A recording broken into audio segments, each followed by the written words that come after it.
Hey everybody, and welcome to The Void, a show dedicated to filling the void between being an employee and becoming self-employed. Most people refer to starting their own company as taking the leap, as if they're blindly jumping off a cliff and into the unknown. This show is here to help you understand that it doesn't have to be that way. As always, if you like what you're hearing on the show, please do us a favor and help share The Void with somebody else who might be wanting to start their own company.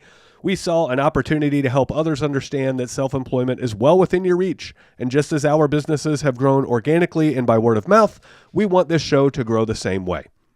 So if you see somebody asking questions about starting their own service-based business, please do us a favor and send them a link to the show. I'm your host, Mitch Smedley, and with me as always is David Hilton. Mitchell. David. Mitchell Allen Smedley. Yeah. Sometimes you full naming me? Always full naming me. Man. God, I know, right? I'm not in trouble. Dude, finally, it's nice outside. Today was, I went outside and I was wearing shorts and flip-flops and I was like, oh, shit. It's nice Balls for different cold. reasons, right? Like, yeah.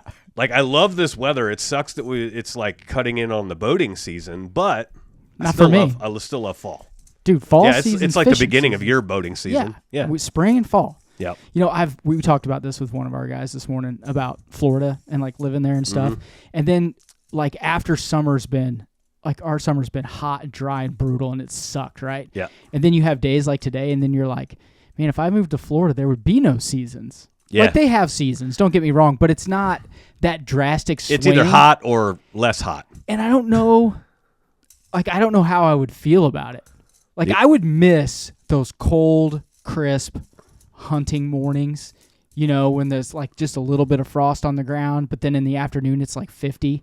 The other thing about them is they only lose like 30 to 40 minutes of daylight. That I think I would be okay with. Yeah.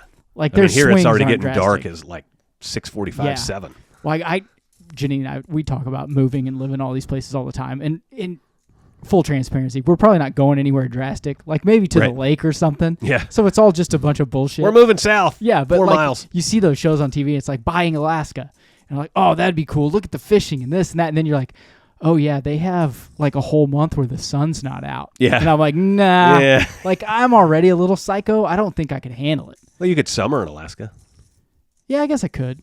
And you could winter in Florida. Do you think you could summer in Alaska when the sun doesn't go down? Like, my body, dude, if the sun's up, I'm up. I guess I've never really considered that. I can't sleep when the sun's out. I mean, I got to be... Are they far enough up north to where the sun doesn't go down? Yeah. The summer solstice now southern Alaska is different. Now I got to look this up. But like if you're up in Nome, like it's dark for 20 hours a day in the winter, and the sun's out for 20 hours in a day at the summer solstice. I think the summer solstice, is it June 20th? I can't remember when it is. When's the summer solstice? Look it up. North of the Arctic Circle, such as the, oh my gosh. Oh, here we go. I'm not even going to try. UTQIAGVIK. I'm out. Utkagvik region around Coldfoot. Whatever. Experience the midnight sun where the sun doesn't set for weeks or months in the summer.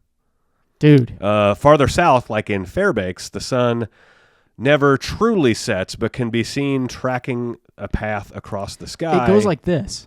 Like here's the horizon, and it goes like this. Yeah, like sideways. Yeah, dude, I couldn't in the summer. Can you imagine no nighttime? I don't think I could do it. Yep. I think it'd be really, really weird. I don't know. Maybe I get rich one day and I just got a jet and I can fly to wherever I want, whenever I want. Probably not. Longest day in Anchorage is 19 hours. 19 hours. Fairbanks, the sun truly doesn't set.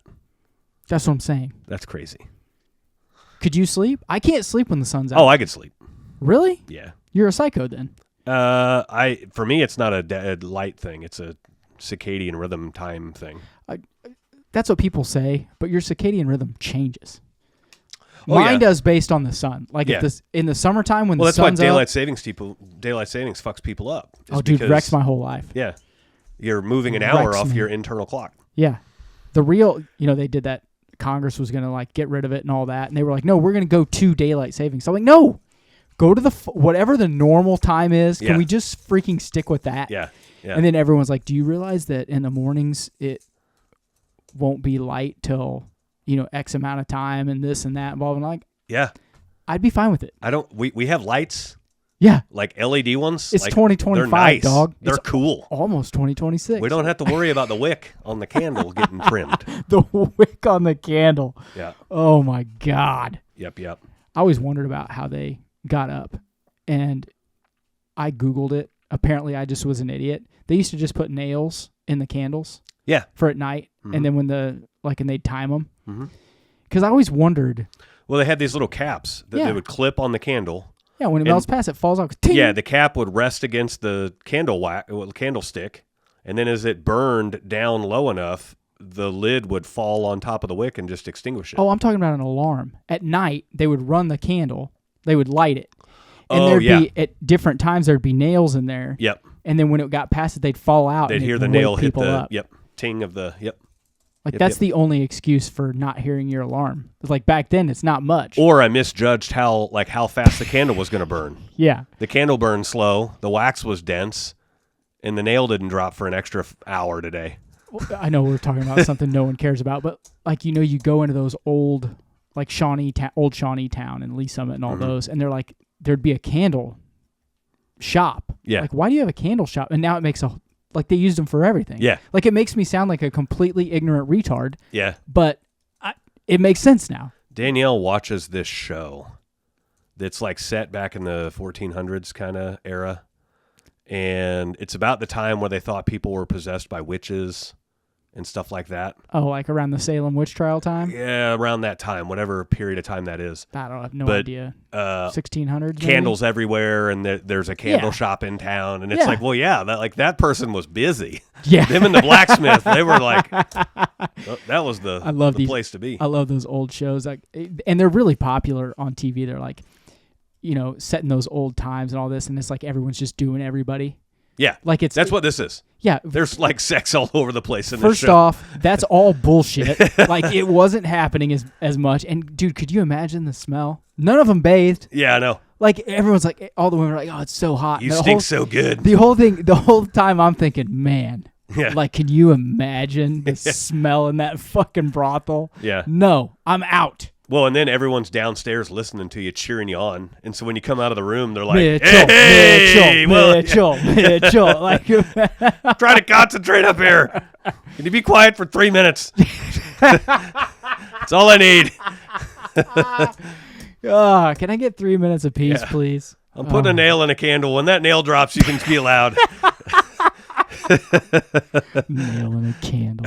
Oh, my God. That's funny. What do you want to talk about?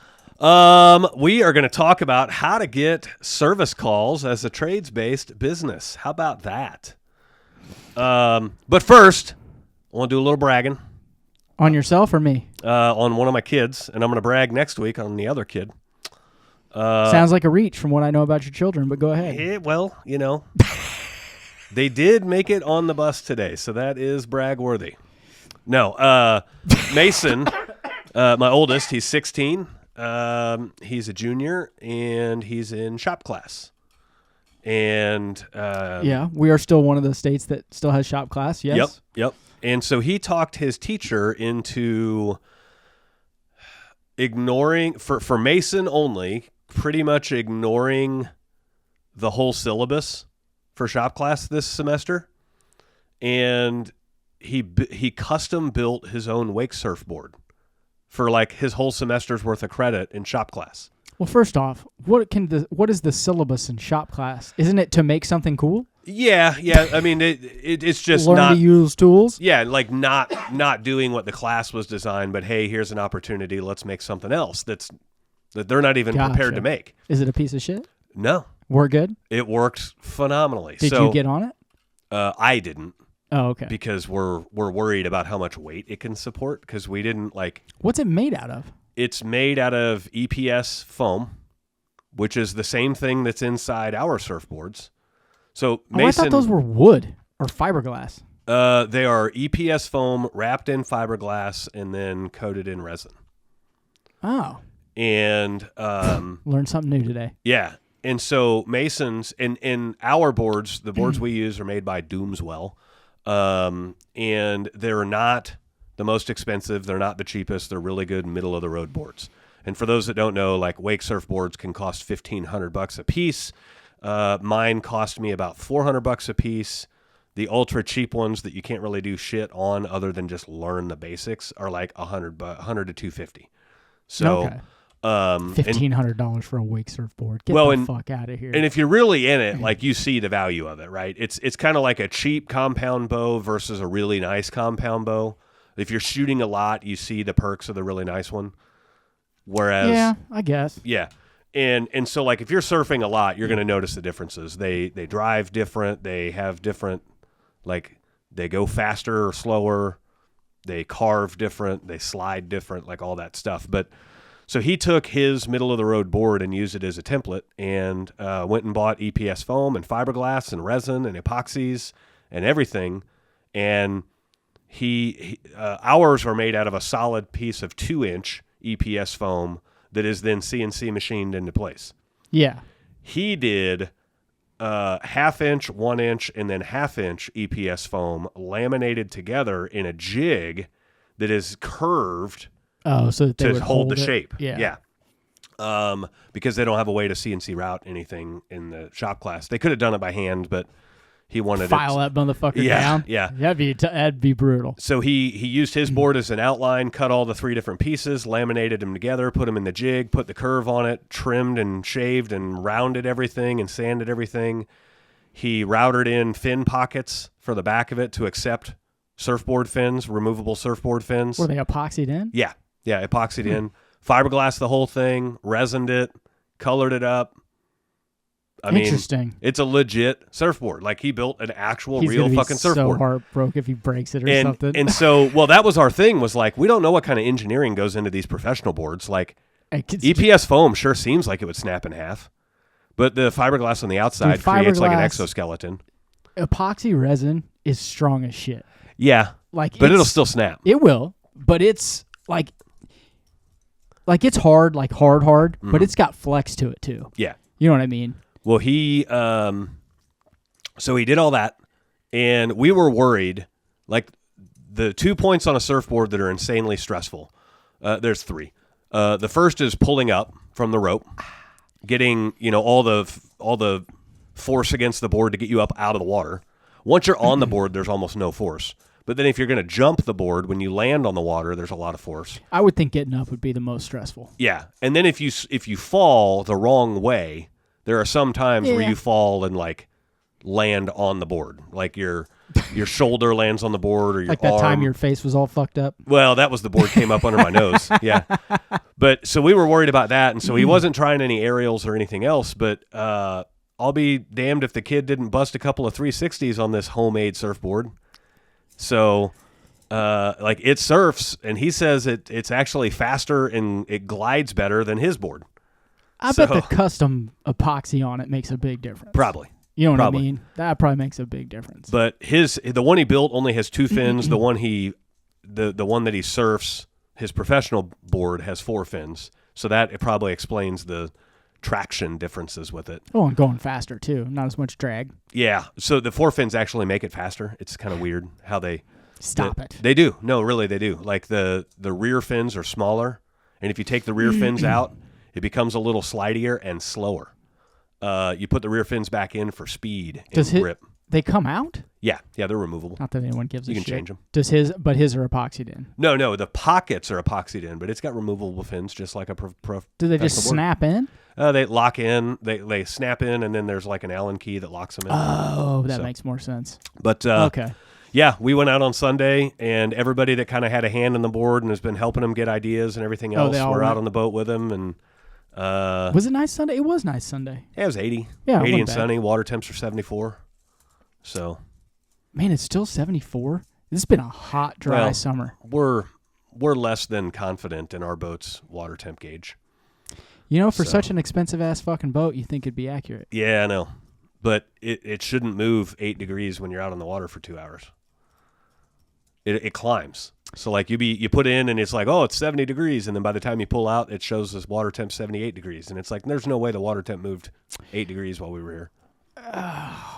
I mean, it's like the sensor gets warmed up or something. Well, I could see the boat creating friction and then the boat's warm. And so the boat actually heats the water within the first 3 inches. Yeah. So that would actually make sense. Who knows? Who knows? But not that anyone gives a shit. Pretty well, good for him. Pretty cool little deal. You know made what? Made some videos to memorialize it and put it on Facebook, so that way it pops up in the memories and everything. He's just like you. Yeah. Do you remember when we were like 12 and 13 and 14, just like building stupid shit? Building anything we could. Taking bikes apart, putting them back together, just fucking around with the most random shit. Yep. He's exactly like that. Yeah, it's pretty cool. It's pretty sweet. I don't know if it's cool. You're creating another Mitch Smedley. I don't know if that's good for the world or not. Well, somebody's got to fulfill these just kidding. Pants. It's got big pants to fill. Big shoes to fill. I don't know. Good for him, though. Yeah. Oh, that's fun. So today, back on track, Mitchell. Back on track. We are going to talk about how to get more service calls as a trades-based business. So, as a trades-based business, a lot of people think that I'm going to open a business and calls just magically show up. They don't. It's not just amount of luck. It's not just an amount of luck that gets you calls. It's also not the amount of discounts that get you calls. Very early people in business think they can discount their way into call volume serendipity, and that just won't happen. And yes, I just used like a 5-syllable word. I was trying to think, podcast. What am I going to say about serendipity? Yeah. Like, no. Like, I will say discounting can get you more customers. That can get you more word-of-mouth referrals, but that's a little different. Discounting, you know what I mean? The only purpose for discounting is to close a sale that you would lose otherwise.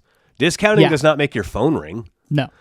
Discount, like, you don't want to discount right out of the gate because the whole relationship's built on a discount, right? Yeah. So we're talking about how to make the phone ring. Yeah. And so, a lot of people think that more calls come from luck or ads or being the cheapest, but truth is service calls come from systems. So you got to build systems in your business that result in your phone ringing. And so essentially your call volume is a reflection of your daily and weekly habits in your business. And so what we're going to talk about is a reflection of your habits. We're going to talk about the habits that you need to put in your business. We're going to talk about the 3 most overlooked lead sources for home service business. And we're going to talk about how to make your phone ring even when you're not running ads. So, because running ads for some home service businesses is very tricky. Like plumbing, for example. Oh boy, we got an alarm going. Plumbing, for example.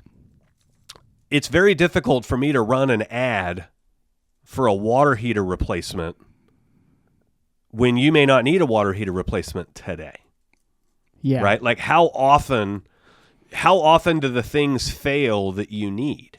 Yeah. Right? You're running an ad for a specific plumbing problem. Yeah. You may run that ad to 500 people and none of them need a water heater. Right. And it's the opposite is, so like take a roof, for example. You're only going to do your roof every 15 to 20 years, right? Maybe 20 to 30 years.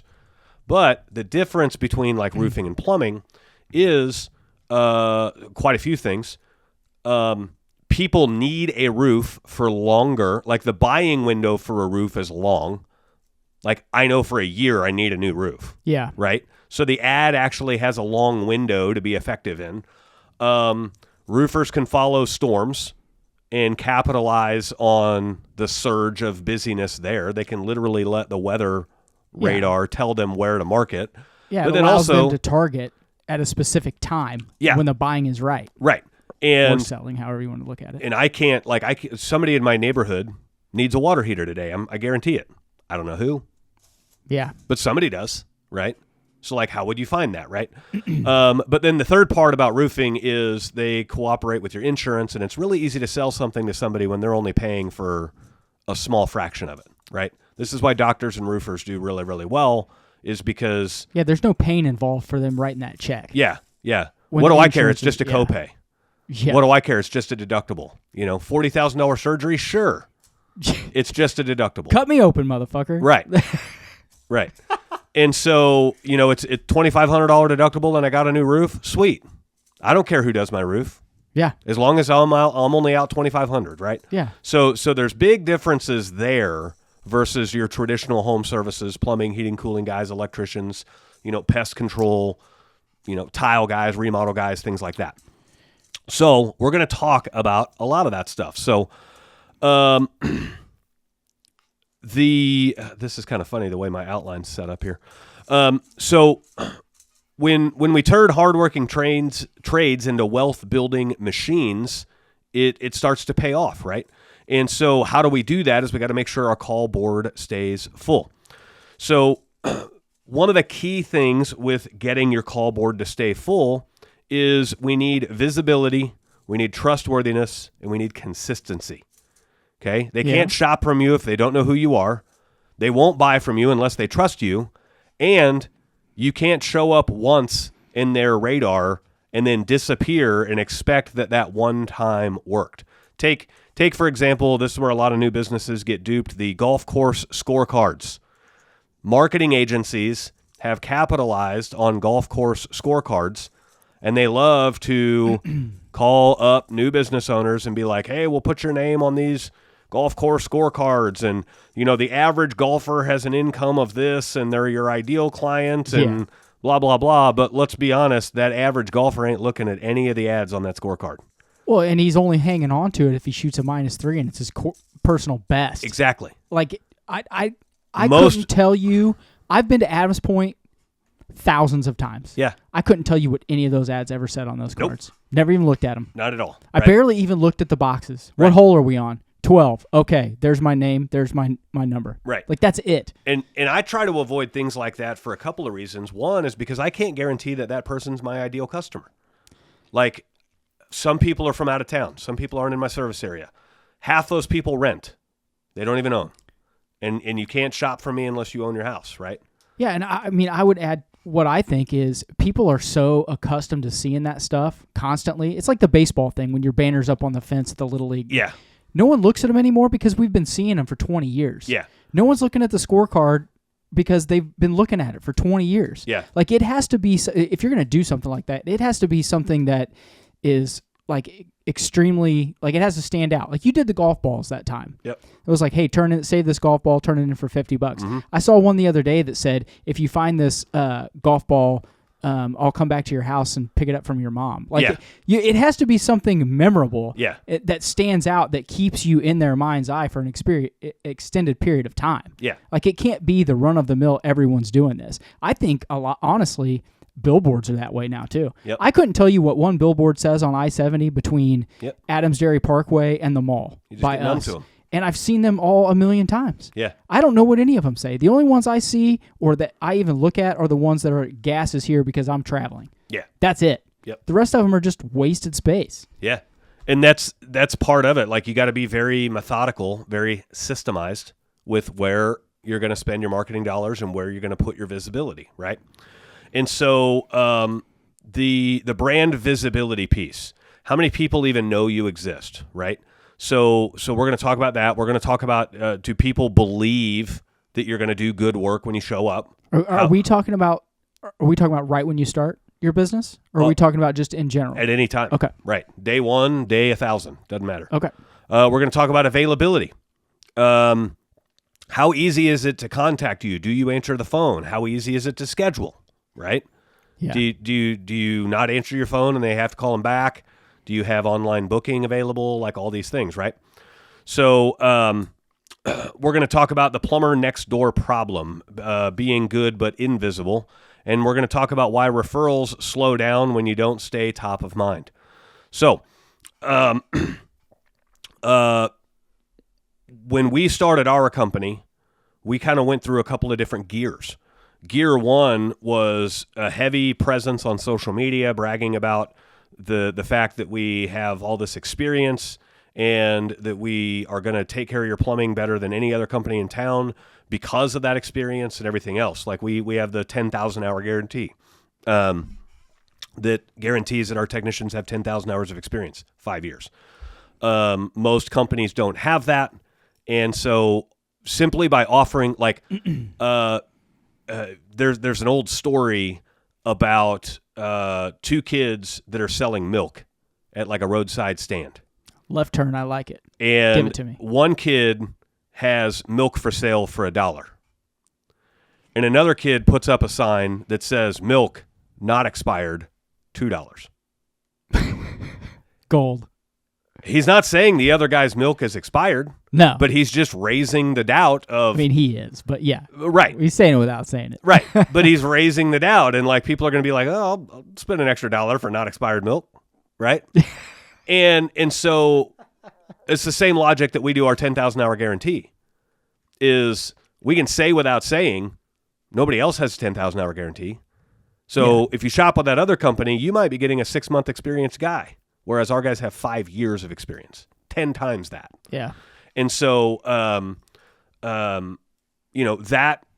those things worked really well. We were very prevalent on social media, and not just on our business page, but I was prevalent on my personal page. I was prevalent in the community pages, very involved in the community pages, and not just buy my stuff, buy my stuff, buy my stuff. I was a good pillar of the community in those pages.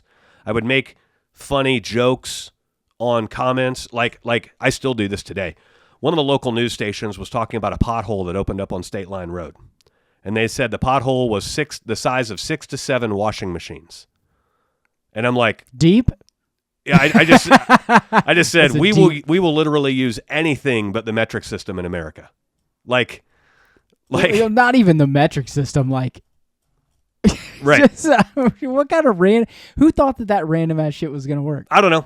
But my comment on that news thing has like 400 reactions on it, and my brand of our company is in my profile picture. So little stuff like that helps, and it makes people kind of laugh and giggle or whatever, right? Well, it's that continuing branding that we talk about all the time. Right. It's finding ways to stay relevant without pitching your stuff. Yeah. Right? And so we did community events where we would put together, we called it a customer appreciation party for our first birthday in business. And I think I spent probably $2,000 or $3,000 on this whole party. But we had a local animal shelter come in and offer adoptable dogs. I bought an ice cream truck out for the few hours that we did it, and I just said, give anybody whatever ice cream they want. Just keep tabs of it, and I'll pay the bill. We had a petting zoo. I paid for a petting zoo to come in and is that the one where you had the stupid kangaroos? Yeah. So there's a long running joke in our community that somebody 5 years ago, 10 years ago, they swear they saw a dead kangaroo on the side of the highway, and so now it's like a deer, right? Yeah. It's probably a deer, a dog, it was or a deer, maybe a mountain lion. That would have a thick tail like a kangaroo. But no, I don't buy it. But yeah, go ahead. So because of that joke. It's just a long-running thing of, anytime anybody asks, what's being built on this corner? Oh, it's a kangaroo habitat, or, They're it's just put in a petting zoo. Yeah, it's just a long-running joke about only. kangaroos. And so I'm like, well, if I'm going to bring a petting zoo, I'm going to be the one motherfucker that actually brought kangaroos to the city. And so we brought kangaroos to the city. There were little ones that you could hold, in diapers. There were big ones. There were all kinds of stuff. Kangaroo? Yeah, Get baby. The fuck out I got a photo of me holding a Joey. It's kind of funny. Yeah. But that's funny. My brother's name's Joey. Yep. It makes me laugh every time. And he bounces off the walls too. But doing stuff to stay visible, right? That helped everybody in our community know we exist. I mean, I'm the weird guy that brought kangaroos to the city, right? And I gave you kid free ice cream, and I let you pet adoptable dogs.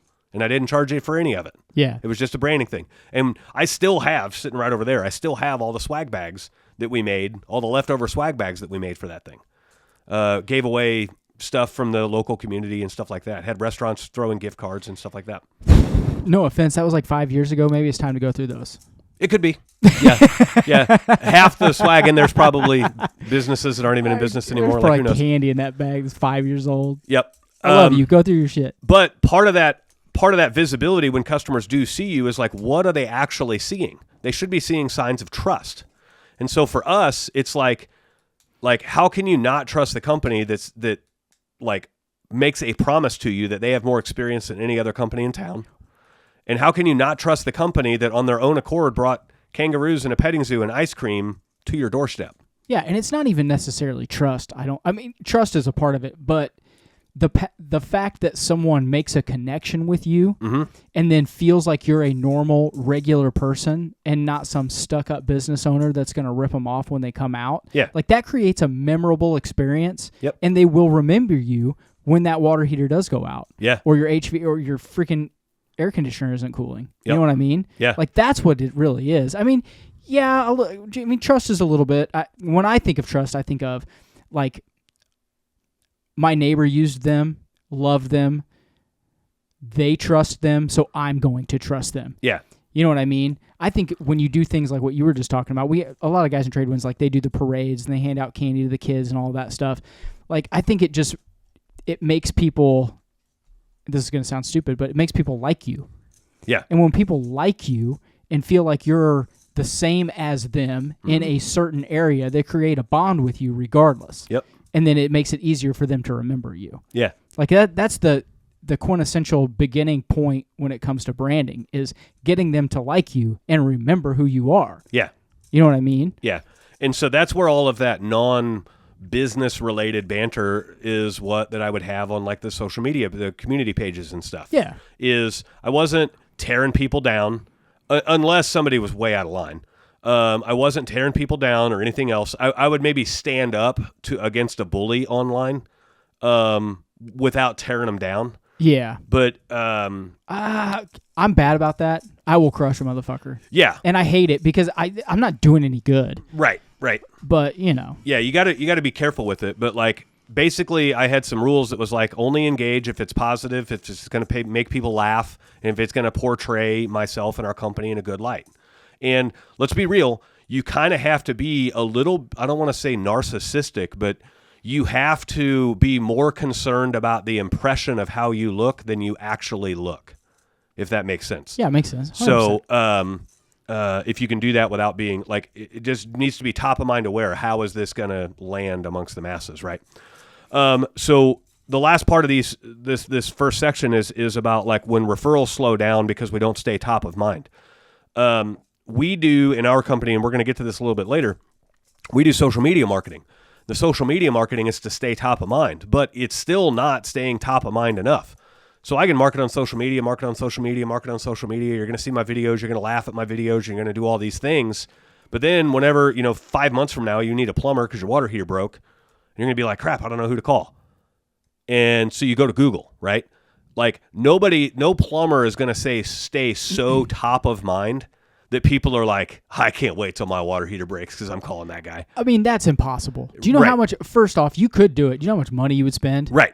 And then there is a diminishing return there when it comes to staying in someone's mind's eye. Like, when it's just complete bombardment 24/7, 365, it's a turnoff. Yeah. And then people don't do it. So there's a delicate, a balancing act. Balancing line there where it's like, at what point is it too much? Yeah. And you got to be careful about that. Well, like, we don't have a lot of guys in trade winds, but there's a couple that, like, literally it's like all I see on my feed, and I'm like, okay, yeah, all right, what are we doing here, guys? And a lot of that, a notch. Don't waste your money. And a lot of that comes from the onslaught of buy my shit, buy my shit, buy my shit, buy my shit. Yeah, like, and like realtors do this all the time. I hate. Like, you know what? I don't want to get sidetracked. I don't want to sidetrack you. Realtors love to convert their personal social media page to, I know you want this house. Oh, you don't want this house? You want this one. I know you just bought a house from me last year, but you want another one. And it's like, how often do people really buy houses? Or every post they have is another satisfied customer, another satisfied customer, another closing. Customer. Here we are holding the keyboard, another closing. I have really good friends that are real estate agents, and I will, without giving up too much, my plan is to sell my house in 6 years. That's my plan, whether it works out or not. I'm not going to use any of them. Yeah.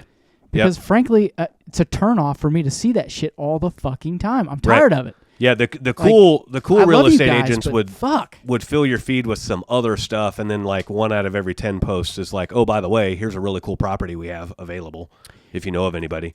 But, like, I mean, that's 100% true, because the ones that I don't see very often, and when I do see it, I'm like, oh man, I forgot they did real estate. Yeah, like, it's just right under that line, that threshold of it's in my face all the time. Yep, and I can't forget. Yeah, and like, if I were a realtor, I'd put up a bunch of videos about realtor stereotypes.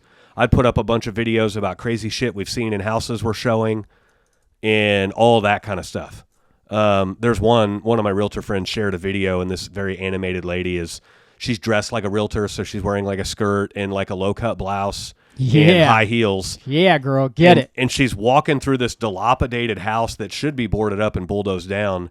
And she's like walking through it, kind of stomping around and like clapping. And then she looks back at the camera and is like, we got to do this to be safe. You never know where there's a crackhead hiding. And she's like clapping around the house and stuff. Like, that's funny. And that's memorable. That keeps you in top of mind, right? Yeah. Referrals slow down when you don't stay top of mind because half of your referrals come from people that haven't used you. And so you got to stay top of mind so that the non-users are still referring you. That's how we get referrals through like our Family First program, is people love that program, but they may not be in a position to use us, but they will still recommend us to others simply because we do that program. So next section on how to get calls is maximizing your Google page, your neighborhood marketing, SEO, and all of that. But before we do that, I'm going to talk about Field Pulse for a second, because your CRM is absolutely imperative to tracking all of these calls, because one of the things you're going to do when you get these calls is you're going to ask every single customer, how did you hear about us? And whatever the customer says, you're going to put down. It's the only true way to get marketing returns, like an ROI on your marketing. You can't trust your marketing agency. You can't trust anybody you're spending money marketing with. Agreed. You have to talk, or you have to get that info direct from the customer's mouth. So Field Pulse is the field service management software for field service pros like you. Whether you're a small business looking to grow or a larger company that's ready to scale, it's got everything you need all in one platform. It's got advanced features to run as your CRM. It'll handle your estimates and invoices, your scheduling and dispatching, good, better, best proposals, maintenance plans, and it'll even run your price book. And most importantly, it will run the Tradewinds price book. Field Pulse integrates with software you're using every day, like QuickBooks Online and your desktop PC or your tablet or your phone. So you can hit the ground running without changing everything about how you do work day in and day out. By simplifying the day-to-day operations, Field Pulse saves you time, keeps your team organized, and gives you the tools to increase productivity and profitability. And it will track those lead sources for you. It's not just us saying this. Field Pulse has earned an average 4.8 star rating across over 600 Google reviews. To learn more, head over to fieldpulse.com. That's FIELDPULSE.com. Bam. Bam. So, moving on to Google profile stuff. You want to make sure that your Google profile is set up correctly. You want to make sure that you're updating photos to your Google profile with good descriptions, like 3 times a week. And so those photos and those posts that you do on that Google profile, you don't just want to take a picture of a water heater and be like, another satisfied customer, because they don't really know what they're looking at, right? So you want to be like, here, look at the new water heater we put in for Jim in this city or this neighborhood or this area of town, or however your city is like localized, right?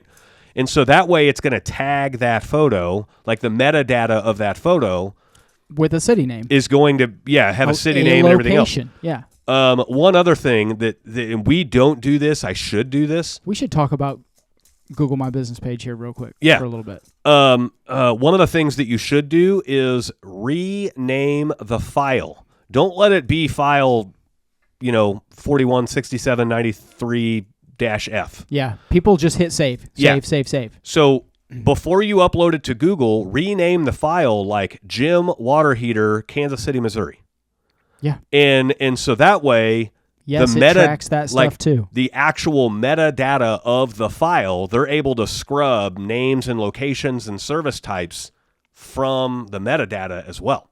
So that's how you really stand that up on edge. But you can do Q&A stuff. You can do posts. You need to be getting a lot of Google reviews on your Google business profile. Yes. The episode that we just wrapped up last week is how we get Google reviews. You can also, if you don't want to look at last week's episode, if you don't want to look at last week's episode, you can go to episode 36. We talk about Google reviews there. Good and frequent Google reviews will keep your Google business profile running at top speeds. Neighborhood marketing. So this is going to be like your truck wrap, your visibility, your yard signs, your branded uniforms. What is the image that a customer sees of you, whether you're working for them or not? I want to add something to the Google My Business. Yep. I think it gets overlooked, and we don't even talk about it a lot because I don't know if it's just under the radar or what. All of that stuff works together. Mm-hmm. And so if you imagine a circle and you're missing a piece of that circle, there is no continuation there. Yep. All of that stuff has to be integrated within itself on Google My Business. If you go to your Google My Business profile and they've got that little green, is it a circle? Yeah. It's got like a profile strength circle. If it's brown and that thing isn't completed at 100%, that hurts your Google LSA. Yeah. It hurts everything. On your Google My Business profile, that thing needs to be filled out. Yep. Mitch says this all the time. It drives me fucking insane.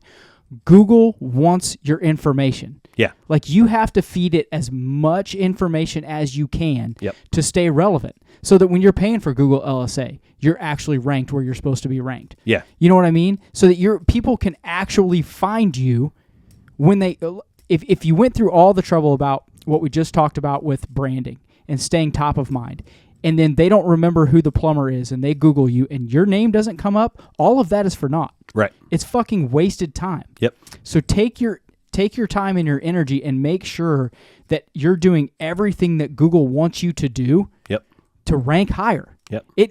It's people, I think a lot of tradesmen for sure don't want to do it because they feel like it's beneath them or they're not computer nerds or they're not savvy or whatever. Man, that's just what it takes. Yeah. Sorry. Well, Get it fucking done, man. The other thing with Google is like, don't lie to yourself, right? Some people don't change anything with Google, but they got 3 calls from Google today. And the reason why that happens, where you'll get a surge of calls and then it disappears, is because other people changed stuff and Google kind of had them on pause for a second. Yeah. Or other like you momentarily, through no work of your own, you momentarily popped up on Google. Google will also take like all the plumbing company websites in your area. And I'm just going to use plumbing company for example. It's because you're a plumber. And they'll go target traffic to your site because they're testing the strength of your site. Yeah. They will, so Google is in control of what they show in search results. And they will target traffic to your site and test it and then put you back in the ranking where you should fall. And so what happens is you got a lot of bad SEO people out there that they'll make changes to your website. Google sees those changes. They target traffic to the site momentarily to test it, and then they put you back down where you normally would rank based off of your performance review from Google. Well, your bad SEO people will see like, look, we made this change, and look at the spike in activity. Yeah. And they try to act like it's them, and really it's not. That's Google showing traffic, because if you follow up with those people and be like, okay, what happened to that spike? Oh, it dropped back off. And then you really challenge them. Yeah. A good SEO company will tell you that we were being previewed for a minute, and now we're ranked back down. Yeah. So, I didn't mean to backtrack there, but I think that's one thing, especially in trade wins. Like we'll have guys and be like, well, I'm not showing up on LSA. I'm not showing up. And then they'll share their screen and they'll pull their G&B page up, and it's like, dude, like I can see that you haven't even filled out all your information. Yeah, and you haven't gotten a review in 6 weeks. Yeah, it's like, what are you doing? All of that stuff works together. Yep. You got to stay on top of all of it. And it's a pain in the fucking ass, but it works. Yeah. Continue, sir. Your neighborhood style marketing. So this is your direct visibility. So this is truck wraps. This is yard signs. This is your uniforms. This is how you look. I got a yawn coming up. You okay, buddy? Yeah. This is how you look to potential customers and actual customers, right? So you don't want your truck wrap to be like spray painted on the side, right? You don't want it to be like, the molester looking van type stuff where it says like free candy. I saw a funny ad the other day that was like two windows in the back and they're both blacked out. Like, come on, man. It was like, how do you kidnap a 30-year-old woman? And it was a truck that said Free Alani Witch's Brew on it. Dude. So it's like, how do you kidnap a tradesman? It's like Free Milwaukee Tools. So, that's what the wet show's for. Yeah. But yeah, your yard signs, your uniforms, and your uniforms don't have to be like I'm not sitting here telling you need slacks and button-down shirts. No, but you need consistency, and you need to look professional. Right. Like, so we have button-downs that our guys will wear, but we also have T-shirts that have our branded slogan on them. They say "Fix Pipes and Pet Dogs," and those shirts get a reaction like everywhere we go. Yeah. They're like, "Oh, that's awesome." And one really funny thing. Like 2 weeks ago, me and Spencer walked into a place, and the guy looked at the shirt, and he was like, "Yeah, I like that shirt, but I like smoking weed, so it figures." Dude, it's like, what the fuck? What did you? What kind of pipe are you thinking we're fixing here? Like, not fix a pipe. Like, dude, that guy. I'm gonna tell you right now. Like, if you didn't know that guy was high as fuck right then, yeah, like you did now. you missed it. Yeah. Like, yeah, okay, buddy. Bro. So your Facebook and Nextdoor engagement. Nextdoor is a great way to do that, but post from your personal page. Are you okay? I don't know. You know, we moved these to the mornings so that it wasn't so I don't know stressful why. in the afternoon. I slept right? great last night. Yeah, that's why. You're That's like probably, still yeah. sleeping. Slept too good. You want to post local, not corporate. And so what that means is you don't want to be posting from your business page like, buy my stuff, buy my stuff, buy my stuff. Yeah, like we just talked about. Reference your business page on your personal page, and then just be a good steward of the community and engage with people in a proper, uplifting light. That'll help, right? Yeah. That's just going to establish you as like, that dude's a pretty cool dude, right? That dude's a pretty cool dude, bro. SEO basics. So I'm a firm believer that you want to get on SEO as fast as you can because SEO is a long play game. It's going to take 6 months to even start to see results, and it's going to take a year to 18 months before you really start thanking yourself that you've been investing into SEO. But especially in a reactionary business like plumbing and HVAC and electrical, like people don't call you until they need you. And yeah, it's not a continual service like lawn mowing or haircuts where that clientele is just on a rotation basis. Right. And it's not like roofing where I know where the customers are because I just got to follow the storms. Yeah. Right? So, okay. Man. Maybe I'm going to have a yawning attack. Yeah. You need some whiskey? You want a little sniff of that? But the SEO is about putting yourself in front of the customer when they need you. So like take a water heater, for example.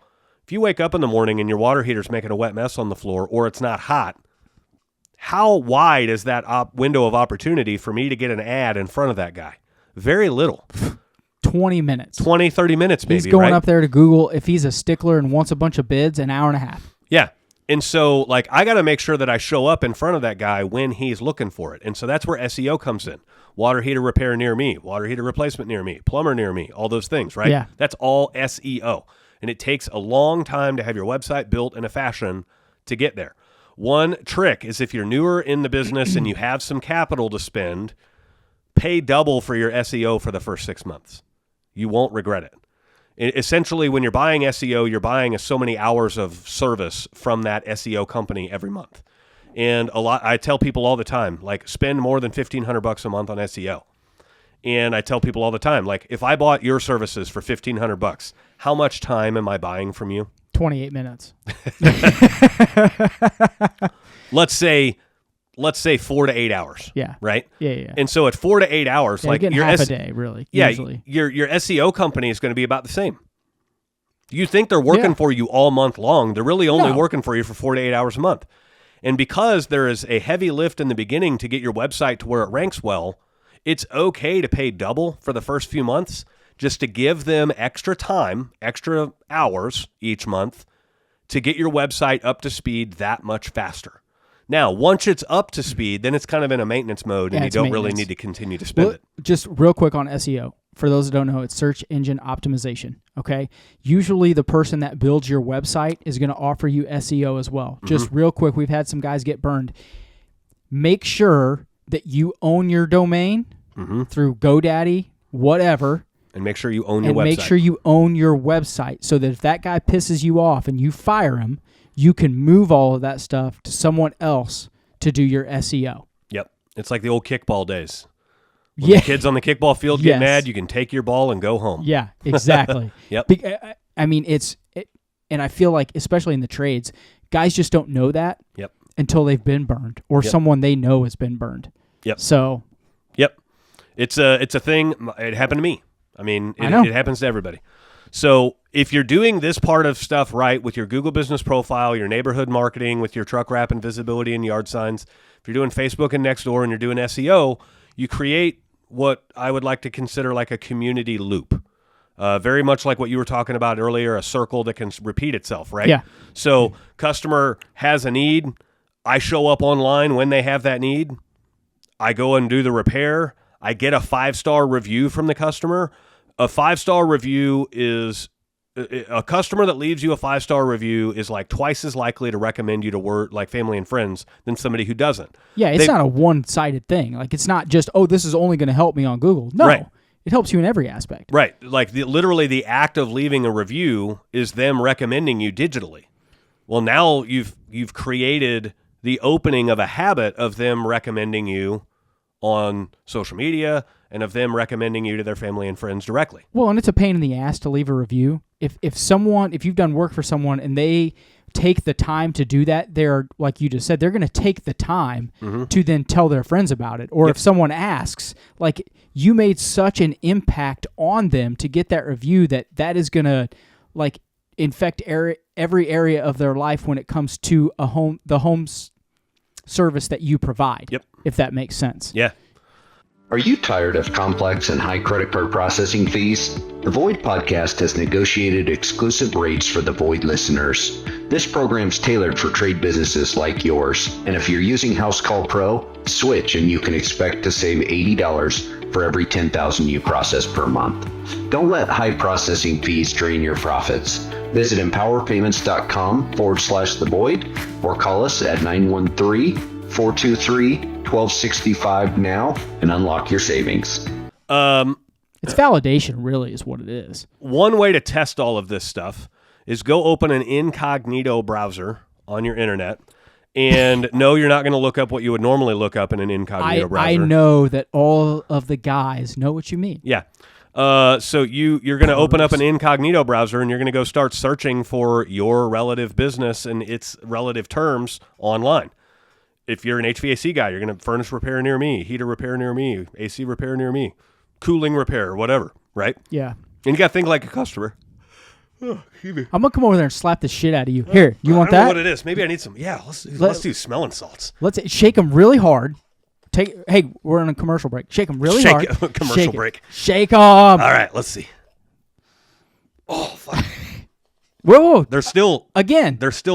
It takes 2 or 3. Yeah, they're not as strong as they used to be. You okay? It's going to make my eyes water hardcore now.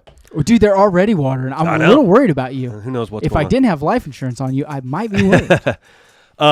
So you go to that incognito browser and you start searching up your terms. Like, so one of the things that we actually paid the SEO people to rank us for is the misspelling of the word plumber. You'd be amazed how many people don't spell plumber right. Yeah. They Plummer. Yeah. And so Mper. Yeah, plumber. Yeah. I'm like, dude, what are you doing? Yeah. And so, you need to be ranking for the terms people are actually searching, which you can go to the Google Search Console. Anybody can do this. And you can type in, like, different things, right? You can type in, like, Plum and watch what it suggests for you to do, too. That's a lot of shit. And see kind of what things are being searched. HVAC is the worst. Yeah. Because, some people it's heating and cooling. Yeah. Some people it's air conditioner. Some people it's heating. Some people it is HVAC. So, like, there is a word algorithm there for HVAC that's, like, 40 words long. Yeah. You got to be in all of them. But yeah, challenge your business against the others and do not leave room for yourself to excuse yourself out of bad performance. Don't be like, well, we've only been in business for a year, so of course we have less reviews than that other company. Don't say that. Yeah, that's a cop-out. That's a bitch move. Say, like, what would it take for me to have more reviews than that company that's been in business 5 times longer than me? Yeah. I did that when we opened our doors. There was a company that had been in business for 5 years when we opened our doors. They had 200 Google reviews at the time we opened our doors. They only got 200 reviews in 5 years. I said, we will beat them. By 1 year in business, we had more Google reviews than they did. Yeah. So I think there is a lot of validity to challenging yourself to be better than everyone else in your area. Yeah. I mean, that kind of speaks to your character, how you want your business to grow, and like what you want it to become. I think a lot of guys, when we talk about vision all the time, guys will start out their business and they're like, oh, I just, I want to be a 2-man truck and I want to get calls and I want to make money. Yeah. That's not enough, man. That's not enough. Like, you got to be specific. I want to outrun these motherfuckers. Yeah. I want to have this many Google reviews. Like, you have to set goals and expectations for yourself, or else you're just floundering out there in the ocean, drowning. Yeah. And another way I challenge myself, too, is I try to be the best we can be, not the best compared to everybody else. Because if everybody else sucks and you suck a little bit less, technically you're the best. But no comment. That's like, but yeah, you're 100% right. I don't want to suck a little less. I want to be the best we can be. Yeah. Right? And so, holding yourself accountable to stuff like that is huge.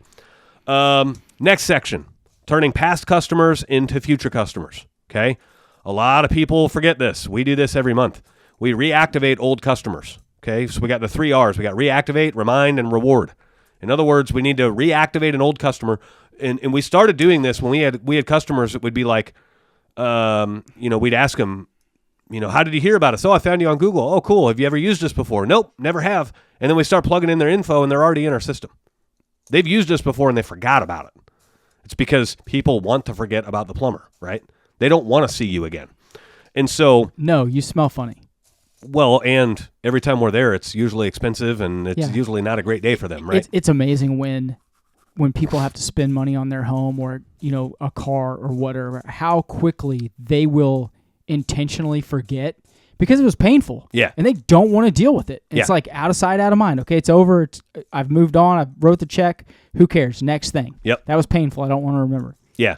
So crazy. When you're reaching out to your past customers, you got to keep those 3 R's in mind. I want to reactivate you as a customer. I want to remind you that we are your plumber, and I want to reward you for shopping with us again.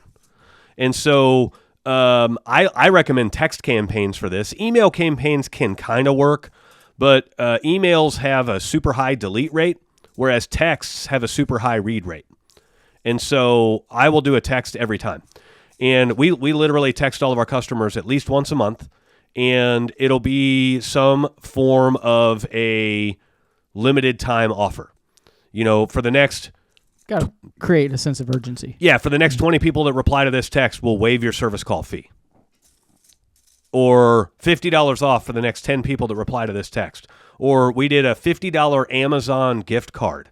This was like our back-to-school thing. It was like, it's back-to-school time. Everyone's busy buying back-to-school supplies. The next 10 people that reply Amazon to this text and book a service call with us, when we complete your service call, you'll get a $50 digital Amazon gift card in your email. Yeah. Amazon makes it easy. God, you can just seriously just email it straight to them. Yep. You got to one at a time them. You can't bulk them. That stinks. You can't send them an email list. You got to do one at a time. Yeah. But the power of a simple "We Miss You" campaign is insanely powerful. We text all these customers every month. We have less than a 1% opt-out rate every month. So we text all these customers. We'll have people reply to a text that is completely unrelated to the text. Maybe we're sending out a thing of for the next 20 people that reply, we'll scope your sewer for free. And then you get somebody that replies and it's like, I don't need a new sewer, but do you guys do water heaters? And they'll book a water heater call right through the text. That's the remind. That's a win-win right there. That's a reactivate and remind. I didn't even have to reward you. It's just reactivate and remind. Yeah. So, ironically, there are some other loyalty programs you can do to get customers in your programs. We did a program called Local Love where we were highlighting, you could vote on your favorite teacher and stuff like that. And we were harvesting all of their email and text data. And so we were getting, if you nominated me for this Local Love thing, I was getting your phone number, name, email address, and phone number. And the person. And I was getting the person that you were recommending as well. Yeah, right? So for every contact, you could potentially be getting 2. Yeah. If you got 12, you get 24. And then we add them to our text loop, and now they're getting our messages as well, right? So there's a lot of ways that you can do that. Other ways you can do that is you can have people put in for raffles. All we need is your name and your phone number, and you can put in for a raffle.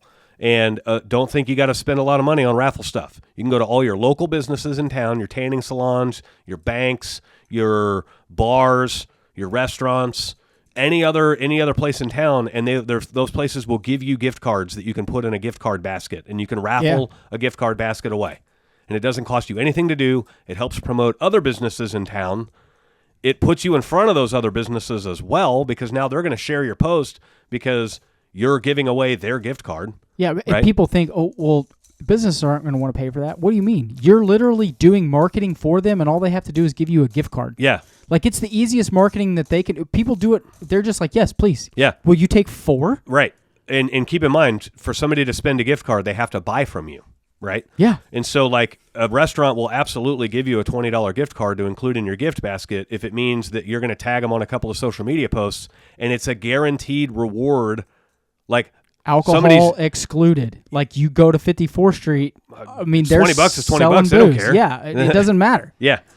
So, setting some automated follow-ups can help too. Like, with texting your customers afterwards. Like, hey, thanks for using us. Here's a $5 off coupon because I know you're going to refer us to our family and friends or something like that. Yeah. So you can automate some of that stuff. I try not to automate too much on the front end. I don't know if I've ever heard you speak this fast. I got a lot to cover. You had a lot to cover. How many cups of coffee you had this morning? I've only had one Alani witch's brew, and it was a half can. Dude, to be honest, so only 100 milligrams of caffeine. I don't know what's in those things. Last time we did a podcast, I had one with a little vodka in it. Dude, I got home. You didn't sleep for 4 days? Well, I got home and I was on fire. I was like, man, I got shit to do. It was crazy. I got the Alani pre-workout too. Janine asked me, she was like, because I told her, she's like, you're spastic. Yeah. Like what? And she was like, you want me to get you something? I was like, fuck no. Like, I can't function like that. Yeah. Like, no, I do not need that in my life. It's the only way I function. That's a whole nother topic for a whole nother day, buddy. Yep. Onward. Okay, so next section. Paid marketing that actually works, okay? We don't want to chase ads. We want to make ads that chase our ideal customers. So we want to be intentional about where these ads are going. We kind of alluded to this earlier, like with the golf course scorecard thing or the Little League banner on the outfield thing, right? So don't just do the ad and be basic. Find a way to do the ad and stand out. So if we're paying for ads, let's first and foremost talk about Google LSA. Okay. Google LSA is local service ads. So that's a paid position in the top 3 spots at Google, top 3 to 5, for when somebody searches plumber near me. You're going to get that little green check mark by your name. And if they click on your ad to call you, you pay for that phone call. Yes. But I love Google LSA for one very simple reason. I could spend $10,000 on a billboard and it doesn't guarantee that my phone rings. If I spend $10,000, let me do the math here real quick. If I spend $10,000 on Google LSA, we spend an average of $81 a phone call. I was going to say just do 100 for easy math. Yeah, so if I spend $10,000 on Google LSA, that's 123 phone calls into my business. Yeah. So, yeah, I'd spend that $10,000 every day of the week. What is your, I don't want to get off track, what's your booking rate on a Google LSA call? It's dropped. We used to book on about 70%. Now we're between like 30 and 50%. And the reason why is because Google LSA has lowered the standard of what they consider to be a verified search. And so, in other words, if you searched like water heater replacement near me, that would bring up an LSA search. But it used to be, if I searched like, how do I replace my water heater thermocouple? That would not constitute as an LSA qualified search because you're looking to DIY. So Google's going to send you videos or whatever else to replace your thermocouple. Gotcha. But now what happens is Google puts those LSA search results on those less qualified search queries. So you get somebody who's searching all things to indicate DIY, and Google sees this as an opportunity to plant your ad in there, which is fine. Yeah. But your booking rate's going to go down. Yeah. So, and then, like, I don't want to get into a whole thing of, like, what are they charging you for versus not charging you? If they're off the phone in 30 seconds, are you not getting charged for that still? Like, I know it's changed a lot, and we haven't talked about it in a while. Yeah. So basically, a phrase that you want to get very familiar with is that's not a service. That is not a service we provide. And if you do that, you're most likely not going to get charged for the call. So if somebody calls, like, let's say I'm a plumber and somebody says, y'all pump septic tanks. I don't.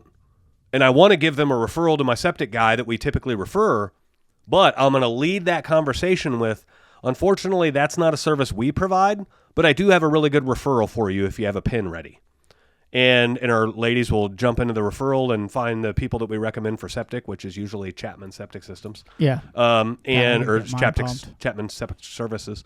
But it is Septic Services. You're correct. We'll remind that. But the first words out of our mouth is that is not a service we provide.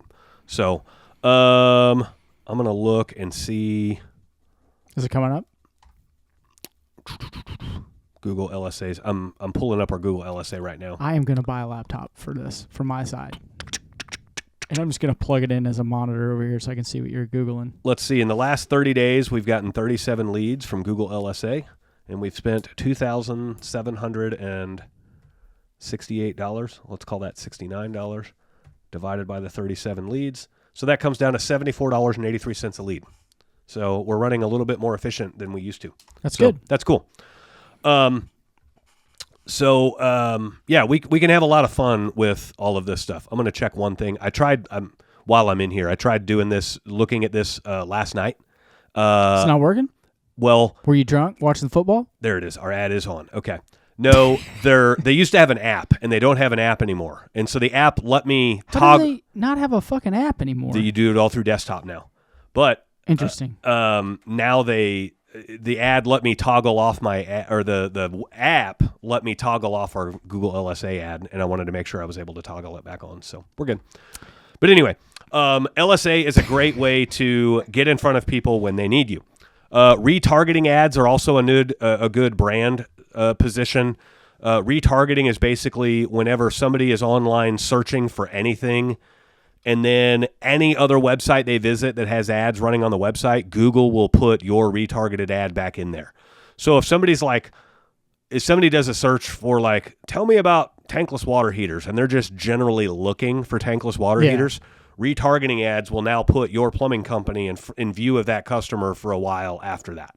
So, Gotcha. And this happens, retargeting happens on any internet platform they're on. You could be on TikTok watching videos about how to fix a water heater, and you're going to get Google retargeted ads. Yeah. You could be on Instagram saying, anybody know a good plumber? And you're going to get plumbing ads retargeted to you. Same with Facebook and all that stuff. Avoid cheap lead gen sites that sell your leads to multiple competitors, right? So that's your Angie's List, that's your Yelps, those are all of those kinds of things. Your Home Advisors, all of that stuff. Those sites placate and exploit the newer contractor that doesn't have a grip on marketing yet. And it's questionably legal how they do this, because they'll tell you that we only charge you this much money per lead. But then they give you a lead that's 3 hours old that's already been called by 5 other companies. And by the time you call them, it's shady as shit. It is very shady. It's shady as shit. Very, very shady, right? So I know some people on the coasts, like Yelp and stuff like that, they have a better visibility and a better function on the coast than they do in the Midwest. But here in the Midwest, I've given the middle finger to Yelp for all, we still don't do Yelp, and I've already sold most of our company. So yeah, but Yelp is interesting, and I think that it may be by happenstance that if you get into Yelp and have been in Yelp for a long time and have a good track record with Yelp, you're the first one that the lead goes to. You know what I mean? Yeah. But then all of the other guys, if there's 10, one guy's getting it first, and then it's going 10 to all the way down to 10, right? Yep. So for 90% of the people, it's worthless. Yeah. Or 80% of the people, it's worthless. I think, and I don't know this for a fact, but I think if you can get in those first two, whatever that takes, I think it's just luck. Well, I think it's putting a system to, when you get a Yelp lead, do you have a system for calling them? And most of the guys that dominate Yelp, they have a phenomenal follow-up process. So they understand that this lead may have already been called once or twice, but they're gonna offer a free visit or something to try to land the call. And then if they don't land it, they're actually going to follow up with that lead every couple of days. I agree 100%, but I think that in and of itself takes time. Yeah. So you've got to be in that pipeline for a while to work yourself up that ladder. Yeah. Now, if you just get in there and it starts working for you immediately, I think it's blind luck. Yeah. Yeah. We're going to talk about how to measure that actually next.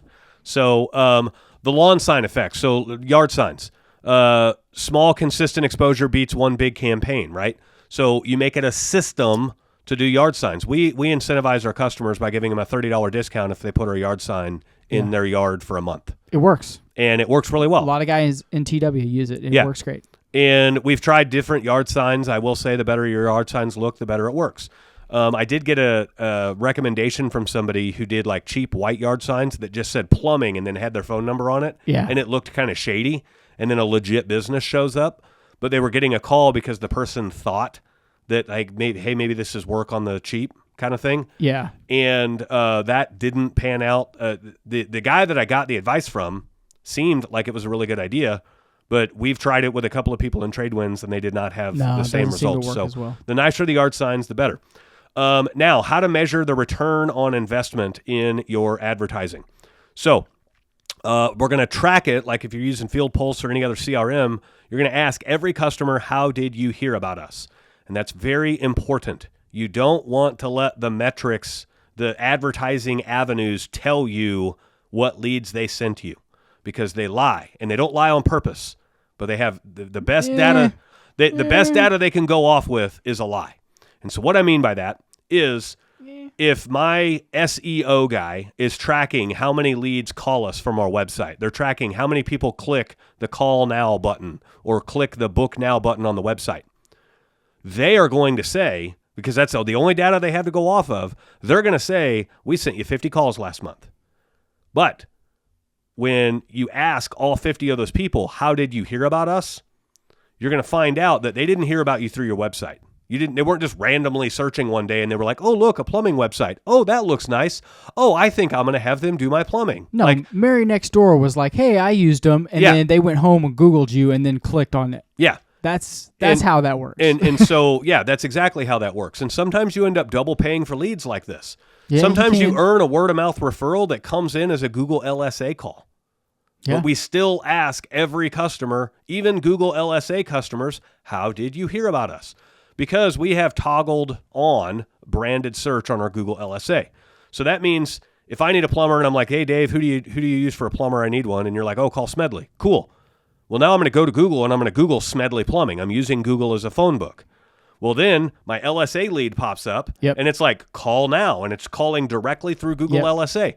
So now I'm paying $74 for that phone call, right? It's frustrating, but you'll take it. But I want to show up in that branded search because if I don't have branded search toggled on, those first 3 to 5 search results, even though you're searching for Smedley Plumbing, those first 3 to 5 search results are going to be my competitors in town. Yeah, every time. And so I want to make sure that I show up in the top. Yeah. And if you have branded search turned on, you can actually show up twice. You'll show up in the top 3 to 5, and then you'll show up number 1 on the organic. Yeah, on the organic search. And so, but you tell your customer, like, how did you hear about us? And the customer says, oh, Mary next door, David next door told me to call you. Yeah. That's a word-of-mouth referral. Yeah. Okay? Now, your ad agency has nowhere else to go off of, and your Google profile has nowhere else to go off of because they don't know what happened to lead up to that search. But well, and that's why it's so important to ask. And it's not just that it's important to ask, but it's important to ask everyone and then track it efficiently. Right. Make sure that your categories where your word of mouth Facebook, word of mouth, Google LSA, make sure that you're entering that so that I think what a lot of guys do is, well, I did it last week. Well, and then, 2 weeks goes by and then they try to reclassify it and they're not doing it right at the moment it happens. Yep. And then their numbers are completely fucked up and they don't understand exactly where those leads came from. Right. And then how do you then navigate the next month's advertising if you don't know where they came from? Right. Like if your information's shitty. Yeah, exactly. And so now you're in a point where you can track all of this stuff for coming in, but then also in your QuickBooks, make sure you track every like your categories for how somebody found out about you, your lead sources. Those should match your categories in QuickBooks where every dime you spend on advertising gets put into one of those lead source buckets. You shouldn't have different, like if you've got Google LSA on QuickBooks, you should have Google LSA as a lead source. If you've got the Pirates Little League baseball team as a donation or whatever on QuickBooks, you should have the Pirates Little League baseball team as a call source. Yeah. Right? So that's how you can track the effectiveness of that. Other ways that you can do it is maybe you just have team sports sponsorships as a thing on your QuickBooks, as your advertising. Yeah. Okay? Okay. But then now you need to make a way to track every team sports sponsor. So if it were me and I were hanging a banner, a year ago, I sponsored a trap shooting competition here in town. And this was like a spinoff of Boy Scouts. They pitched, I got to hand it to them. This is like Trailmen for Life or something like that was the name of the organization. Okay. And they were basically like, it's Boy Scouts, but for boys only. And so they were kind of poking fun at like the woke side of what Boy Scouts has become. Yeah, I don't want to get into the whole thing, but okay. Yeah, and so they were like, will you sponsor our thing and all this stuff? And I said, on one condition. You guys, I'm going to give you a check. I'm going to sponsor it. You guys use that check and buy a banner. And I want every kid, through some point of something, every kid has to shoot the banner. In other words, I'm forcing an interaction that makes them see the banner. I thought you were going to say I made them put a QR code on it. No.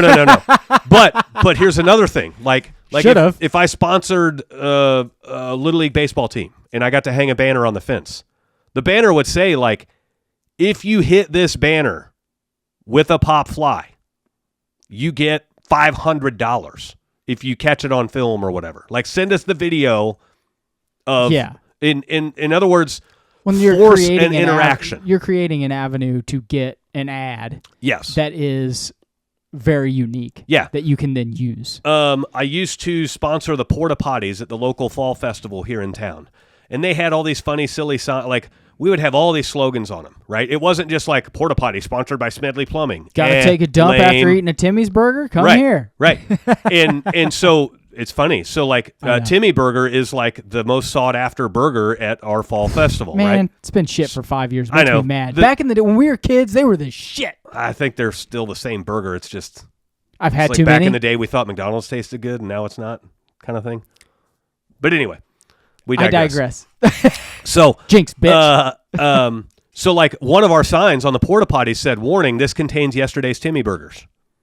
Right? That's fantastic. We had another one that said like, "Warning: shark sighting." We had one that said like, "Keep your hands and feet inside the ride until the ride comes to a complete stop." Don't grab the Snickers bar. Yeah, yeah. We had one that said like, "Warning: this contains political promises." That's fantastic. Things like that, right? And those worked, and there were a lot of people taking photos of them and sharing them and all this stuff, because it's not really advertising plumbing. It's like humor. It's things that are photo worthy and laugh worthy. That was branding. Yeah, that was branding. The next year we did ones, and these were limited to the adults only beer garden area, but all the ones in that area said, take a picture of this shitter and tag us on Facebook for a chance to win a $500 Amazon gift card. And so we had people taking pictures of them standing in front of a porta potty and tagging us on Facebook for a $500 Amazon gift card. And we were forcing an interaction. Yeah. Right? That's actually and it really actually, good. in very eloquent calligraphy writing. I wonder what, like, your hands going up in this. I wanted to say what choreography, the fuck but is it's this not the guy right doing? calligraphy. It was very elegant calligraphy. It said, take a picture of this shitter. So I will give you this. Your creativity was very good. Yeah. For a while. Yeah. It was fantastic. So to wrap up how to measure ROI on your ad spend is what you want to do is you want to track how much you spent on every service area, like lead source. Yeah, LSA, I spent $5,000. And then when you pull reports at the end of a month in your company, you're able to say like this many jobs I got from LSA. Totaled. And then you take your gross profit for the month and you apply it to the total revenue of those jobs that you got from LSA, and that is the return on your ad spend. That's percentage of return on your ad spend. Yeah, and so now you can LSA. take your ad spend and divide it by that gross profit, and you can actually get like a metric, a multiplier metric. Yeah. And what we look for is a 6 to 8x ROI. Total on all marketing spend. Across the board on all Yes. marketing, right? And so, in other words, if I spend $10,000 in marketing, I want $60,000 to $80,000 in gross profit. Yeah, from that $10,000 in marketing. Yeah, don't think that each thing is going to be 6 to 8%. One thing's going to be 15. One thing's going to be 0. One's going to be 3. Well, and some of them don't cost you anything. A word of mouth referral costs you nothing. That's why That's why you need to group them all together and get a total. Yes. To get that goal of 6 to 8. Yeah, and so we want if we have $1,000 in gross profit, we want $6,000 to $8,000 in sold work, completed work because of that. Yeah. So. Next section is systemizing our call generation. Consistency beats creativity any day of the week. And so this is a systemized area for tracking the ROI on all this. We want weekly scoreboards where we're talking about call volume and close rates and lead sources. We want to make sure our CSRs are following our prompts or our scripts to make sure we're asking, how did you hear about us? And all of these kinds of things, right? The 2-touch rule. In other words, every missed call gets a text and a call back, right? In other words, if an email if you're really crazy. If you have their email, yeah, right? So, like, in other words, if you're on the other line and you miss a call from a customer and you call them back, leave a message, and then immediately text them. Say, hey, this is Mitch with Smedley Plumbing. We just missed a call from you. Sorry, we were on the other line. If you're needing service today, give us a call back. I'm also going to follow this up with a text. And then you just text and say, text them the exact same thing. This is Mitch with Smedley Plumbing. Yeah. Right, because maybe they're on a Zoom call or something like that. Maybe they're at a point where they can't handle a phone call because you missed the window. Maybe they're at a restroom break trying to make a call in a restroom break, and now they're back at their desk, so they'll text you instead. Non-verbal contact call booking is becoming very popular. That's because no one knows how to talk to each other anymore. Or they want to avoid talking to each other, right? That's what I mean. And so, like, they would rather book through your website or book through text than calling somebody. Yeah. And so you want to meet the customer where they're at, and you want to open up the avenues for that, right? So, like, our website talks about, like, you can text us, and they can just text our main number. Yeah. They don't have to call us. They can just text. Yeah. So, and you want to train your text to ask for reviews and referrals every time. Literally the last episode. Go to that, because that completes that circle.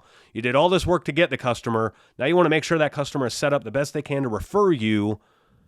How do you start that ball? How do you start that first domino to fall? Get them to leave you a Google review. Yeah, and it's not, we go into it in depth.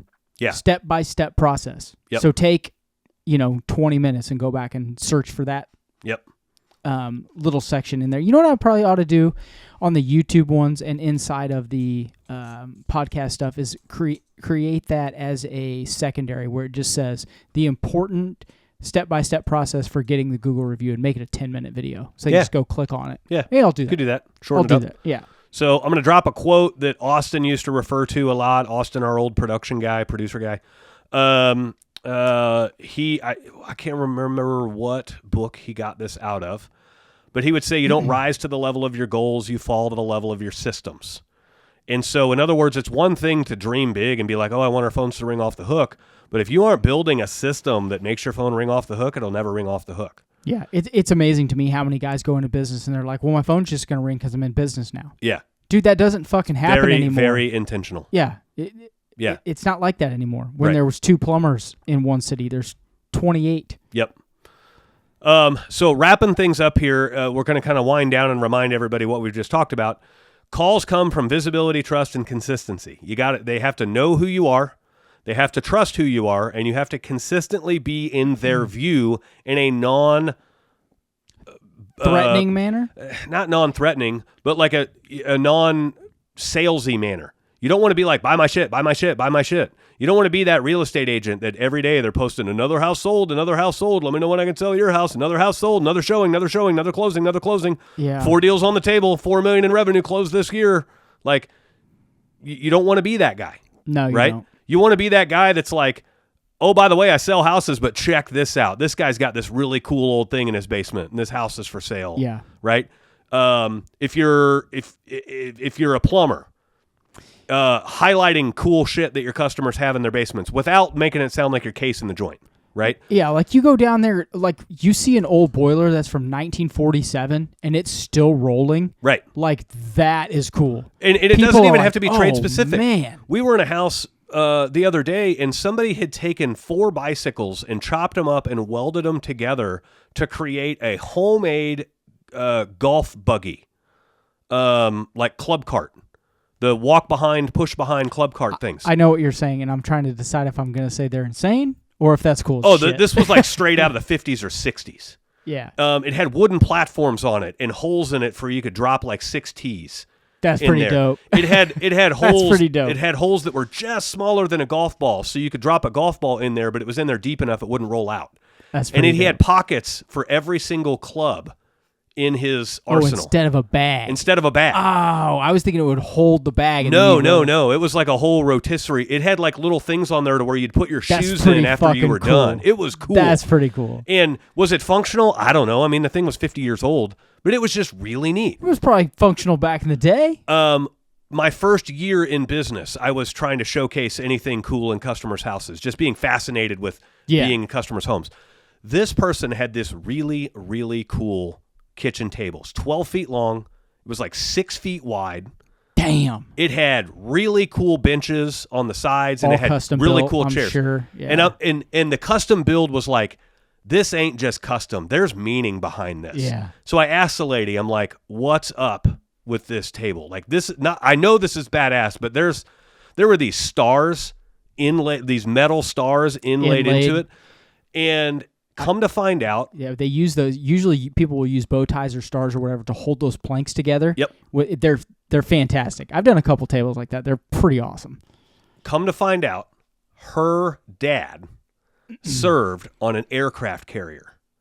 And when they decommissioned the aircraft carrier, he's cutting the metal off of it. A friend in the force offered them scrap pieces of wood from the old wooden deck of the aircraft carrier. That's pretty badass. And they repurposed that wood and the metal. The metal stars were actually on the ship. They melted them down? No. Or they just were stars they pulled off and then used? They were embossed on the ship, and they removed them from the ship and used them in the table. That is cool as shit. His whole freaking dining room set is literally built out of an old aircraft carrier wooden flight deck. That's pretty cool. That post got so much mileage on social media, and it has nothing to do with plumbing. But it has nothing to do with you. It has nothing to do with plumbing. It has to do with connection. Yes. Like, that's why it got it's got meaning. Gravity. I mean, I posted it, and it just helps tie the whole thing together, right? It closes that circle. So start with past customers before buying new leads, right? You can, for $170 a month, you can get on MailChimp and text all your customers once a month. You can do 5,000 text messages a month for $170 a month. And I think this isn't the exact same, but I think a lot of guys forget to retarget the customers that they sent bids to. Yeah. Because they feel, I don't know if they feel like, well, they rejected me the first time and I don't want to get that again. Fuck your shame. Yeah. Dude, who cares? Retarget your leads.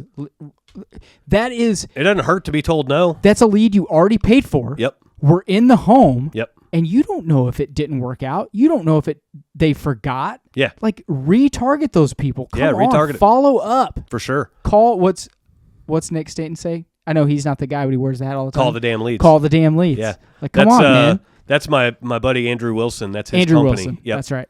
So he actually texted me out of the blue 2 days ago. I haven't talked to him in like 6 months. So you're cool. a good friend. Did you text him back? Yeah. Oh, I thought you meant like he texted me and I didn't text him. No. Okay. Yeah, we exchanged a few words. So, another thing is measure everything. Measure the amount of calls coming in. Measure the amount of calls you convert to booked calls on the board. Measure the amount of service calls you run. Measure the amount of conversions, like converted calls. Measure who calls from what lead source. Ask everybody, all of that stuff. Yes, this seems a lot like work, but guess what? This is business, right? If you're listening to this show, nobody's questioning your trade's ability. You're a master of your trade. This show is to help you become a master of business. And this is the things that it takes in business to succeed. So the call to action for this show is to take one thing from this show and do it. Obviously, take more than one if you can, but don't walk away from listening to the show without doing one thing. And if that's shoring up your system to ask every single customer, how did you hear about us? Then do that.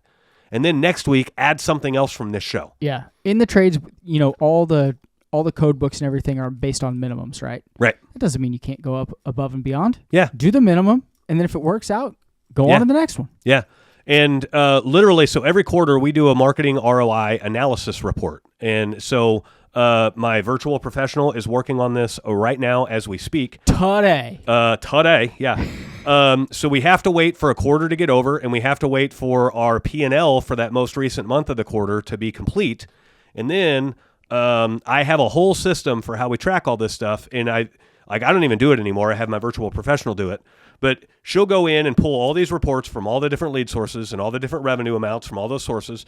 She'll go into our QuickBooks and she'll find out how much money we spent in all those lead sources. She matches it all up. And then by the end, I'm presented with a report that shows me every dollar to the penny of what we spent on advertising and what lead sources the calls came from, what ROIs are working, what is not. And the things that work, we double down on. And the things that aren't working, we assess and pivot and move and adjust. So It doesn't necessarily mean we can't. Maybe it's not working because we didn't put enough money at it. Maybe it's not working because we didn't put it in the right spot, right? Maybe it's not working because we didn't put a way to track it. I think that is the biggest problem businesses have. Yeah. Guys are not They're not tracking it. It's not only that they're not tracking it when they are tracking it, they're tracking it incorrectly. Yeah. So one of the, I'm not patting myself on the back here, but just adding some like last minute credibility to this. As the people that listen to the show know, I recently sold our business after it being open for 5 years. One of the buyers of our business owns a home service company that has been in business, I think, for about 30 years. Let me look them up here real quick. Who is it? What's the name of it? Bordner Home Improvement. Bordner Roofing, and now they have a subsidiary of Bordner Home Improvement. I don't know if they're going to say... Or they rebranded. Legacy since 1987. Okay? So they've been in business since 87, so that's coming up on 40 years. 35. In business. Yeah. And... you were close. So he's one of the newer owners of our company, and he and I were talking the other day, and he's wanting to dive in on the marketing and everything else, and we're talking marketing stuff, and he was like, "How do you track all this stuff and everything?" And I mean, they knew a little bit before they bought the company, but they didn't know like deep dive into it. Did you tell them to sign up for TradeWinds? Yeah. And so this shit ain't free, dog. I showed him all the things that we track, and he was like, "Wow, you're doing stuff that we don't even do yet." And it's like, yeah, well, that's how, like, that's, to me... it gives you the answers that you don't know you need. Yeah, yeah. Like, that's... I would rather track too much and have too much data than not track enough, right? Yeah, like, we talk a lot about people will, get paralysis by analysis, but this isn't one of those areas. No. This is not one of the... You cannot have enough data. Yeah. Yeah. Because let's be honest, it's hard enough to get the data you do have. Yeah. Paralysis by analysis affects, like, I'm overanalyzing a situation for how to move forward. This is analyzing data from the past, and it tells a story. Yeah. And so you just got to find the story in the data. But it was like pretty cool to get that from him, because that helps validate that all this shit isn't smoke and mirrors. Like, that's part of why we were successful. Yeah. And still are. Yeah. Right? So seriously, what is he going to sign up for TradeWinds or what? No. Well, why not? I mean, I'm trying to grow this motherfucker, and you're just like, no, we can't do that. Yeah. So, son of a bitch. Obviously, this show has a lot of value-packed info in it. This is one of those shows where you could re-listen to it a couple of times, because you're going to hit some high points the first time you listen to it, and then you're going to go back and listen to it again and get some other things that you can now add now that you have some basic tracking and basic systems in. So listen to this show like every week if you have to, and take something out of it every week and get it into business. Do it, document it, delegate it. Do it yourself, track it, learn how to track it, and then delegate it to your CSR. Do it yourself, track it, learn how to track it, and then delegate it to your virtual professional. If you need a virtual professional, reach out to us, because we have a connection that'll get you a virtual professional, which is a full-time employee for under $2,000 a month. Scott's a cool dude, too. Yeah. He'll get you the right Very cool dude. hookup. Yeah. So pretty sweet deal there. So if this show brought marketing and advertising in a new light to you, if it made you think about marketing and advertising in a different way, if it added value to what you are building or attempting to build with your business, do us a favor and share the show. We don't get paid for this show. Not by our listeners anyway, not by the platforms. Obviously, Field Pulse sponsors us, but it's 4 pennies. It's pennies. Like, I will say this, and if it raised more questions about how you're tracking and what to track, and you don't know where to get started, TradeWinds is not one of those coaching programs that makes you sign up for a year or 3 months. Yeah. You can literally do 1 month. Yep. Have access to the program for a month. Have 2-on-1 calls with Mitch and I. We could break everything down, and then you can skate. Yeah.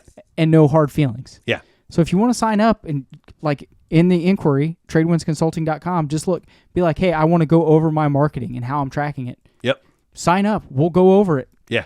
It's literally that simple. And then skate if it's not for you. It's fine. Yeah. We'd be happy to answer any questions you got. And you'll find a lot of similarities fairly similar to you'll find a lot of similarities fairly similar to what we were talking about here if you do fill out the questionnaire on TradeWinds, because we ask people, how did you hear about us, and all those kinds of things. So if you guys want more info on TradeWinds, check it out. There's a link down below where you can do that. And just like Dave said, we are month to month, and so that doesn't mean like that's not only month to month where you can be a member for 1 or 2 months and then dip. That means you can be a member at our base level and then move up once you've gotten your feet underneath you. Or you could be a member at our mid-level, and then once we give you enough homework to do that's going to take you a couple of months, you can move down to the base level. Yeah. Right? All levels come with calls every week and every month. Yeah. And so, like, we're interacting with our TradeWinds members literally every day, either if it's on social media or if it is through our weekly calls. We have a crew call every Friday, and any member of TradeWinds can be on that crew call, and it is a live action mastermind strategy call. Whatever problems you got in your business, we're going to solve them right then, right there. Yeah. And then all you got to do is implement the solution. Yeah. So memberships are very cheap in comparison to what you get out of it, and everybody in TradeWinds is in your boat.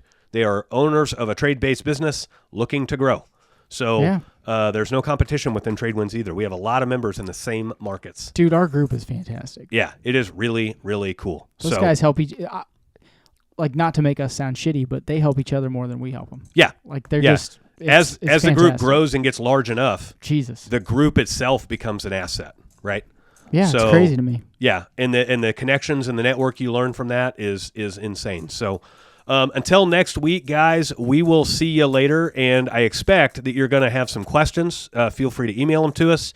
I expect you're going to listen to this show multiple times. This should be one of our more viewed shows because it's got a ton of value in it. So do us a favor, share the show, send a link to somebody who's needing to hear it, send a link to your buddy across the nation that's also doing the trades business thing and looking for marketing and advertising and all of that stuff. So until next week, guys, we will see you later. See you.